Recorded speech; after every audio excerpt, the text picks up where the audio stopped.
pendant 1260 jours. Et qu'est-ce que la révélation de Jésus-Christ et l'esprit de vérité veulent nous montrer? Ils veulent nous montrer simplement la chose suivante.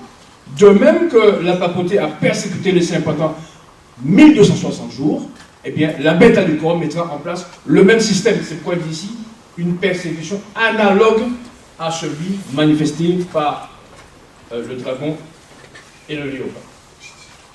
Il poursuit en disant, et la déclaration que la terre et ses habitants adoraient la première bête montre que cette nation usera de son autorité pour imposer certaines pratiques religieuses qui constituera un hommage rendu à la papauté.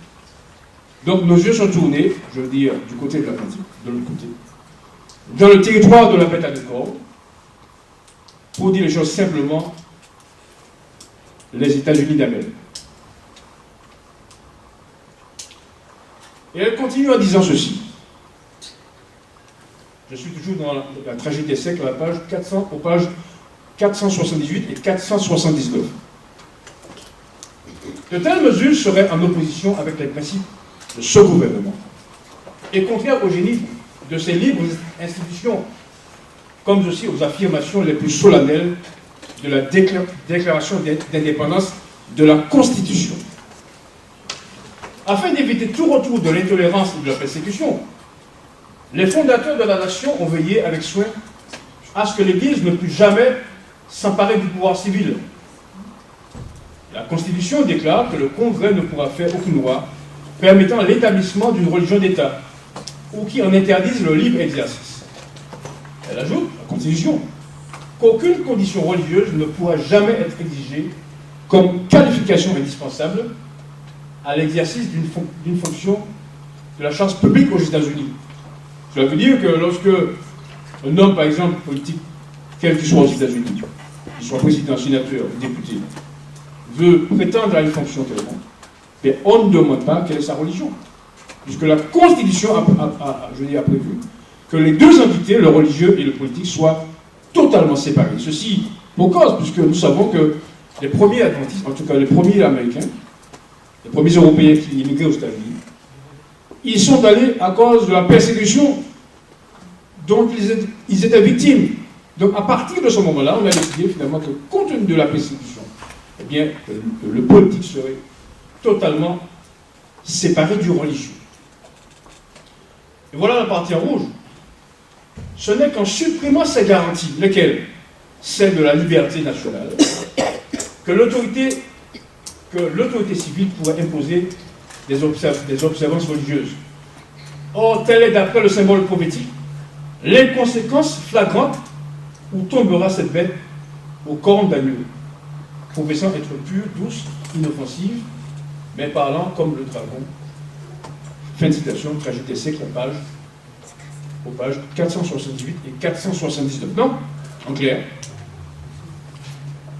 pour que la marque de la bête arrive, il faut que les États-Unis, je veux dire, transgressent le principe inaliénable de la séparation du politique et du religieux qu'ils avaient mis d'abord à la chose, je veux dire, publique, et qu'ils finalement fassent une loi montrant l'association des deux entités, le politique et le religieux. Alors, je voudrais à ce stade que nous réalisions que nous sommes dans des temps solennels. Voilà qu'on a célébré ces 500 ans de conciliation. Et voilà que, non pas à cause d'eux-mêmes, mais à cause de la déclaration prophétique, à cause de la révélation de Jésus-Christ montrant que les choses finalement sont dans une espèce de marche, pour que les lois du dimanche soient promulguées, il faut absolument qu'il y ait un lien, pas, je veux dire, flou, mais un lien réel, un dialogue réel entre les deux communautés. Un dialogue réel entre l'évêque de Rome et les protestants, puisque nous avons vu que la bête à deux cornes aura toute l'autorité, non pas pour elle-même, mais devant la première bête. Et il y a eu, depuis un certain temps, un désir de rapprochement entre les deux communautés, au-delà même de ce que la déclaration de 1999 avait permis de réaliser. Cela signifie que on s'est dit que mais on va pas seulement se contenter d'une déclaration, c'est-à-dire purement factuelle, puisqu'elle repose sur des faits, sur des documents. Mais il faut qu'on aille au-delà, c'est-à-dire qu'il faut que les deux communautés finalement puissent se réunir, puissent communier ensemble, puissent partager ensemble, puissent, je veux dire, échanger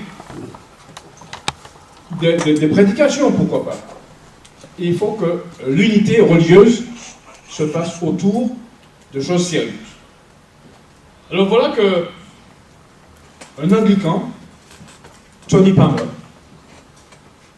a joué les bons offices, entre guillemets, en vue de la réconciliation des deux communautés. Il a œuvré pour cela, et étant ami de longue date du pape François, il a été, je mets des guillemets, le mieux en vue de réaliser cette union. Vous savez, quand je parle de ces choses, je me dis que véritablement nous sommes dans des temps solennels. Pourquoi j'insiste là-dessus? Parce que nous faisons des choses, si vous voulez, qui sont répétées. Nous allons au temple, nous revenons, nous dormons, nous allons au travail. Des choses finalement, je dis, habituelles. Mais en perdant de vue que pendant que nous dormons, bien, la prophétie biblique se réalise de manière inéluctable. Et c'est pourquoi je disais tout à l'heure que Dieu nous interpelle aujourd'hui, afin que chaque adventiste trouve sa place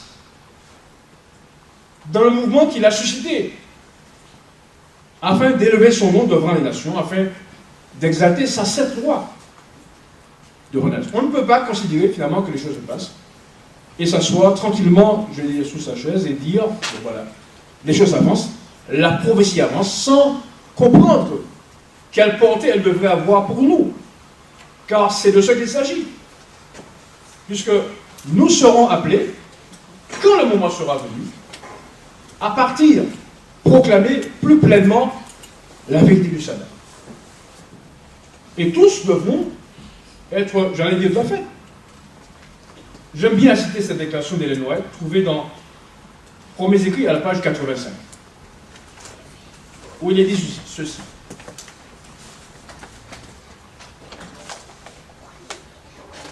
Je vis que le saint sabbat restera le mur de séparation entre le véritable Israël de Dieu et les incroyants.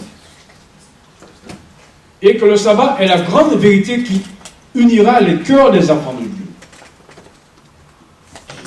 Je vis que Dieu avait des enfants qui ne connaissaient pas encore le sabbat et qui par conséquent ne l'observaient pas. Ils n'avaient pas rejeté à la lumière à cet égard. Et au commencement du temps de détresse, nous étions tous remplis du Saint-Esprit, alors que nous partions ensemble proclamer la vérité du sabbat. Le commencement du temps de détresse ici mentionné n'est pas le moment où les fléaux seront déversés sur la terre, mais une courte période qui les précède. À ce moment-là, alors que l'œuvre s'achève, la détresse fond sur la terre, et les nations sont héritées, mais sont tenues en échec, de manière à ne pas entraver l'œuvre du troisième ange. Fin de citation. C'est de ce dont nous parlons. C'est-à-dire que alors que les choses avancent, attention, ne disons pas que, je veux dire, le 1er janvier 2018, il y aura la marque de la bête, mais ce à quoi je vous invite à considérer, c'est que les événements sont en marche. Et de manière inéluctable, il n'y aura pas de retour en arrière, puisqu'il faut que la révélation de Dieu s'accomplisse. Donc on ne peut pas, vous dire une chose simplement, la récréation spirituelle est terminée. Alors, qu'est-ce qui s'est passé? Il y a eu une rencontre organisée par Tony Palmer, évêque anglican, afin de rapprocher les deux communautés. Et finalement, un jour, vous se réunissez, je veux dire, les protestants aux États-Unis, eh bien, le pape a adressé un message en direct, vidéo, à l'attention, je veux dire, des protestants. Et je voudrais vous lire la teneur de cette déclaration faite en live à l'attention des protestants, alors qu'ils se réunissaient ce jour-là, dimanche, je veux dire, dans la salle de réunion. Alors, elle est longue, mais nous sommes là pour cela. Et je vais vous la lire in extenso afin que vous compreniez véritablement ce qui est en train de se tramer. Et que nous réalisions que bien, nous faisons partie d'un mouvement que Dieu a suscité et qui doit défendre la vérité.